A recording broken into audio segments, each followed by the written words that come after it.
Hey everyone, today I'm excited to share with you my new tires I got for my Kia EV6, which quite honestly are basically the opposite of what most people say you want for EV tires, but I'm going to walk you guys through my thought process choosing these tires, as well as test out the efficiency and the sound levels of my new tires compared to my stock EV tires.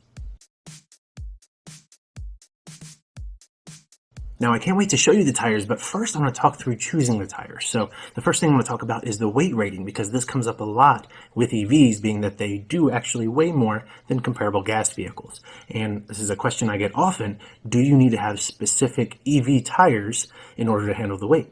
And the answer is maybe. It depends on the EV. So if you have a really, really heavy EV like the Hummer that weighs, 9,000 pounds, yes, you do need special tires. But if you have an EV like the one I have, the Kia EV6, I don't think you do. It weighs 4,600 pounds, which if you look at other vehicles that are out there, 4,600 pounds is about average. A Toyota Highlander can be about 4,400 pounds. A Ford Explorer can get over 5,000 pounds. And then if you get to some of the bigger vehicles like a Ford Expedition, you're in the mid 5,000s, almost up to 6,000 pounds. So a 4,600 pound Kia EV6 isn't that big of a deal. Now, like I said, if you get a really heavy EV that has a huge battery pack like the Hummer, at that point you do need to make sure that your tires are properly rated. Otherwise you are going to see excessive wear and potentially have a blowout. So when you're looking at EV tires, you want to make sure you look at the load ratings.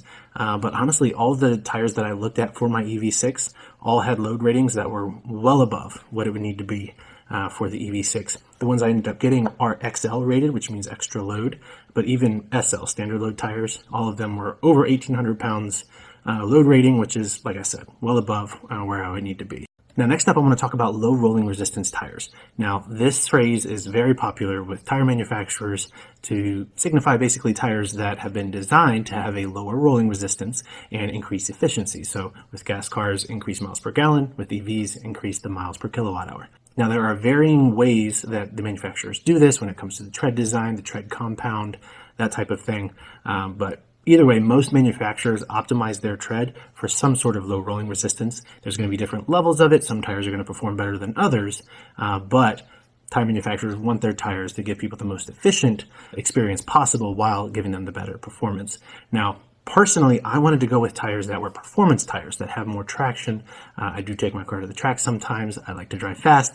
I want my car to handle well. So I did not specifically look for low rolling resistance tires. I looked for performance tires, basically. I did need all season tires because I live in Virginia. We do get all 4 seasons here. We do get some snow, and we do get temperatures under 32 degrees. So I did want to make sure I got some all season tires. You don't want to have summer tires if the temperature drops below 32 degrees, because a lot of tires, their tread compound will actually have issues and become permanently messed up if they are exposed to temperatures and driven on the road in temperatures under freezing. So don't get summer tires if you live somewhere where it's going to be below freezing. But yeah, so that was my thought process. Now, sizing, I personally wanted to get a bigger size. So there's 2 reasons behind this. One, I love the look of wide tires. I had 2 Mustangs actually, that had wide tires in the back. One of them had 315s, which is very wide tires in the back, and I just love that look. I think it looks great. It looks mean. I like the meaty look. So I wanted to have some wider tires there. I also wanted tires that were slightly taller than stock to help fill the gap between the tire and the fender, as well as my speedometer has always been slightly off. So at 70 miles an hour, my speedometer might say I'm actually going 71 when comparing to the GPS. So I wanted to correct that a little bit by getting tires that were slightly taller, but I also wanted tires that were wider. So personally, the factory tire size is 235/55 19s. I went with 265/50 19s. So these are over an inch wider, which is going to look great in my opinion, but they are also about 1/4 of an inch taller. So I think that's going to be good for my speedometer, as well as, like I said, look well there too. So those are the sizes I went with. And one other thing there too, I was thinking, when it comes to tread wear, it will have a wider footprint, which means less force on the road for a specific section of tire. So hopefully that will mean better tread wear. That's just my thought. I haven't really seen any data on that, but that's just what I was thinking might be a plus. Now, along those same lines, I have seen some reports that wider tires don't do quite as well in snow or ice as skinnier tires, but that seems to be somewhat of a generalized thinking. The tests that I have seen show that it is pretty close. There might be slight variances, but it's not something significant, so I'm not worried about having horrible snow performance because I went with wider tires. Now, a big thing I want to talk about is pricing. So price is probably the most important thing that people look at when it comes to tires. They look at price, they look at tread life, and obviously performance is important too, but price is a big thing. So it's hard for some people to justify spending significantly more on tires that are going to give you basically the same performance and tread life. And what I wanted to do was look at some value tires and see, are there some options there that can help save people a significant amount of money, but still give them solid performance and solid tread life. So what I did is I looked at the tire size that I want, the tire category that I want, which is a high performance all season, and kind of narrowed it down from there. One of the tires I was looking at that actually looks pretty good is the Michelin Pilot Sport All Season 4. So these tires are all-season tires that are performance tires. They can be run through, like I said, all seasons in the winter. They have great reviews, and the pricing for what they are isn't bad at all. They're around $278 a tire, which is pretty decent. That makes them a little over $1,100 before any kind of a rebate. Sometimes you get a $70 rebate from Michelin. But it's about $1,100 for all four, which for what the tires are is pretty solid. But a tire that kept coming up for me that had great reviews was the Atlas Force UHP tires. Now, many of you probably haven't heard of Atlas. Many of you have seen them, but probably thought these are really cheap tires. I don't want to go with them. And in reality, after I did some research, they had great reviews. And I'm not talking about 1 or 2 reviews. There are sites that have hundreds of reviews for them that are super high. They were highly rated on Amazon, highly rated on Priority Tire, Simple Tire. They also on Walmart. Walmart specifically has ratings by tire size, but all the tire sizes I saw were 5-star rated. So they have amazing tire ratings, which is great. They've also been around since, I think it was the 1930s, which is a very long time. So it's not just a tire company that just started last year. This is a company that's been around for a long time. The tires are made in Thailand at apparently some facility that makes some big name tires. So I do have the confidence that it's going to be pretty good there. And like I said, it has really good ratings. So all these people rating it so highly, I read through a lot of the comments.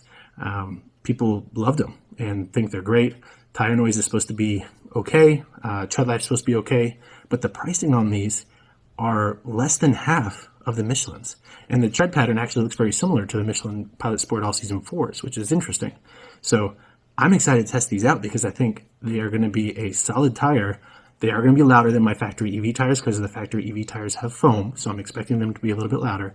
But otherwise, I think these are going to be a great option because they look good, in my opinion. I really like the tread design. They have great reviews. And like I said, the price, I got all 4 for $452. $452 for all 4.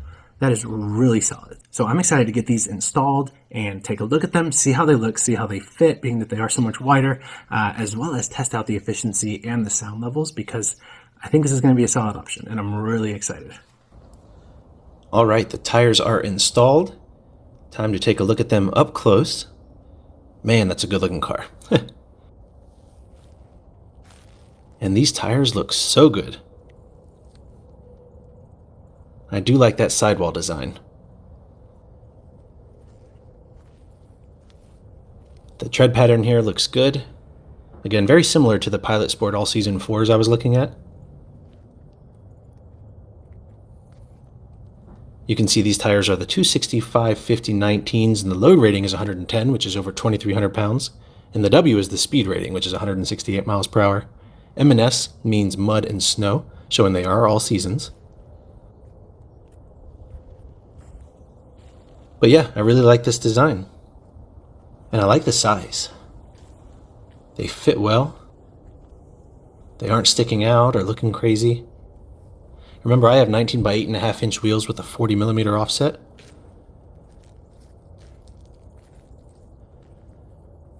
And these fit perfect.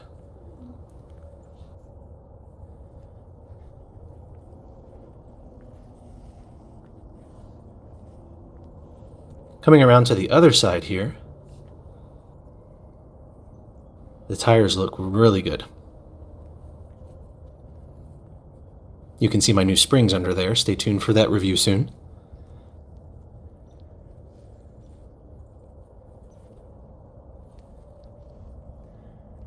But yeah, I'm really happy with the look of these Atlas Force UHP tires.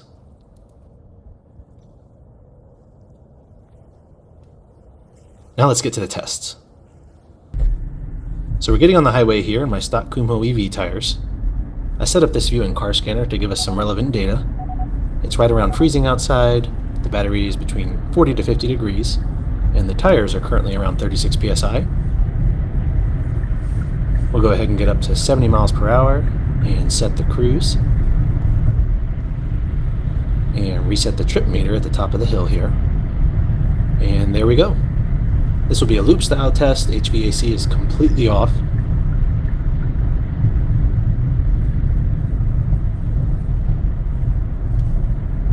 Looking at the car scanner data, everything's about the same as it was just a second ago. Remaining energy is what we'll look at to compare here. We're starting right at 47,192 watt hours. Looking at the decibel meter, we're around 67 to 68 decibels or so.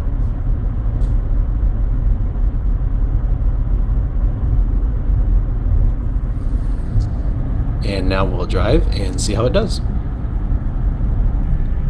Alright, we're getting close to the exit where we'll turn around here. The car is indicating 3.2 miles per kilowatt hour. Temperatures are still the same. Tire pressures are about 36 to 37 psi.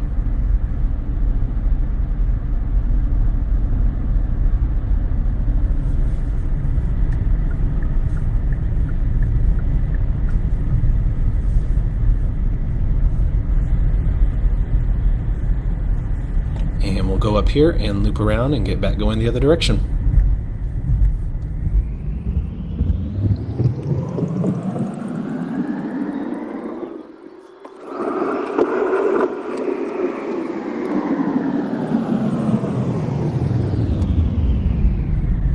Alright, getting back on the highway here.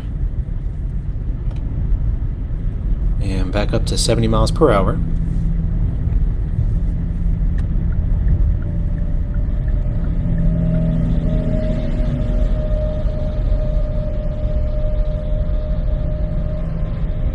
The car is still indicating 3.2 miles per kilowatt hour right now, and the gauges are all looking the same. And let's see how we finish. I do want to show you I'm on a recently paved section of road here, and the decibel meter is reading lower. We're around 63 to 64 decibels. I'll be sure to check that with the new tires too.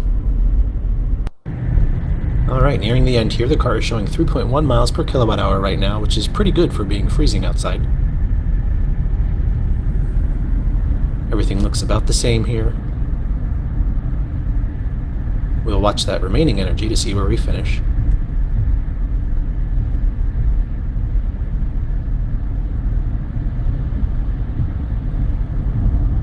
But yeah, we're looking good.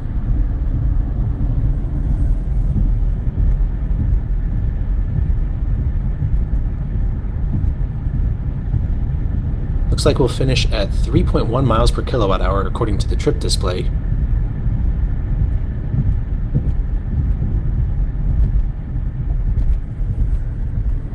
And 43,686 watt hours remaining. That means we used 3,506 watt hours on the test. Now it will be interesting to see what we get with the new tires. Alright, I just reset the trip meter with my new Atlas Force UHP tires. Looking at the gauges, we're at 53,254 watt hours remaining, and we're within a few degrees of the temperatures in the stock tires test, and the tire pressures are about the same there too. Again, HVAC is completely off. Looking at the decibel meter here, we're showing about 68, 69, 67 decibels, about 68 average it looks like, so not far off actually from the stock tires. Granted, they had 23,000 miles on them and maybe 30% tread life left, but still not bad. There is a little hum from these new tires, but it's not loud, just a little bit different of a sound. So anyway, we're going strong. Let's see how this turns out. Alright, we are getting close to the exit to turn around now, showing 2.8 miles per kilowatt hour according to the trip display. Remember, these tires are a little bit taller than the stock tires, so that will likely make this gauge not the most accurate to compare. We'll want to make sure we look at the remaining energy to see how much energy we actually use. Time for the loop around to go the other direction.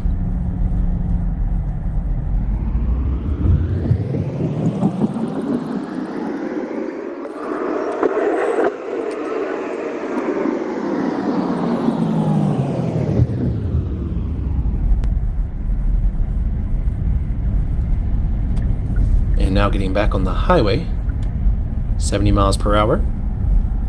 Still showing 2.8 miles per kilowatt hour on the trip meter. And everything looks pretty consistent on the gauges still. Let's see how we finish. Looking at the decibel meter here again on this newer stretch of road, I'm showing around 66 to 67 decibels.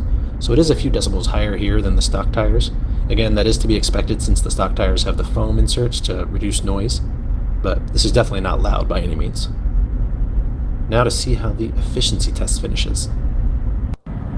We are getting close to the end here, and we're showing 2.9 miles per kilowatt hour on the trip meter. And now looking at the remaining energy, again, this is what we'll want to look at to see how much energy we used.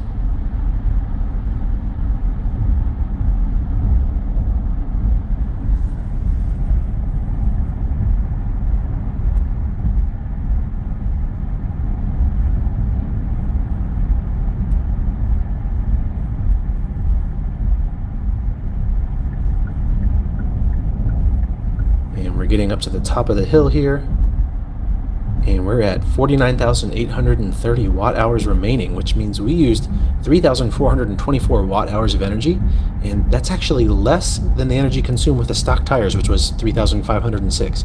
That is crazy. That is definitely not what I was expecting. These tires are over an inch wider, they're taller, and they're not low rolling resistance EV tires. So I am really excited about this. But yeah, overall, I'm very happy with these tires. I think they look great, they feel good to drive. Since they are a lot wider, the turn-in isn't quite as sharp as before, but that was to be expected. They still handle really well, and the wide tires, in my opinion, look great, especially from behind. And I really like the look overall. We'll see how tread life ends up. They have a 40,000 mile warranty, but with how I drive, even if I just get 25,000 miles out of these, I'll be happy. And when I drive them in rain or snow, I'll let you guys know how they do, but as of now, I'm excited. Anyway, I'll post links to these tires in the factory size and in the size I got in the description for you guys so you can check them out. Priority Tire had the best price I could find and has free shipping, so that's where I recommend getting them from. But anyway, let me know if you have any questions. I hope this video was helpful for you, and if it was, please hit that like button and be sure to subscribe for more videos. I have a lot on the way. Thank you guys so much for watching, and I will see you in the next video.